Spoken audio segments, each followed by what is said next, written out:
రాగద్వేషాలు లేకుండా పరిపాలన చేస్తానని ప్రమాణం చేస్తారు ముఖ్యమంత్రి గారు. మన ఇందిరాగాంధీ స్టేడియంలోనే ప్రమాణం చేశాడు ఆయన, రాగద్వేషాలు పక్షపాతం లేకుండా అది అన్నీ చూస్తానని. మరి ఇదేంటండి, నువ్వు చేసే పని ఖచ్చితంగా ప్రజలకు అర్థమైపోతుంది. నువ్వు ఏం చేసినా ప్రజలు చూడలేదా?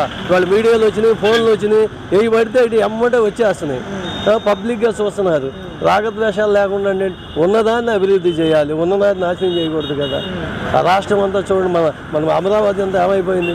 ఇవాళ వేల కోట్లు ఖర్చు పెట్టిన అన్నీ అలా 5 ఏళ్ళు బట్టి మూల పడితే చెదపట్టిపోయి ఎందుకు పనికి రాకుండా ఐరన్ ఉంటే తుప్పు పట్టిపోద్ది, చెక్కలు అయితే చెదపట్టిపోద్ది.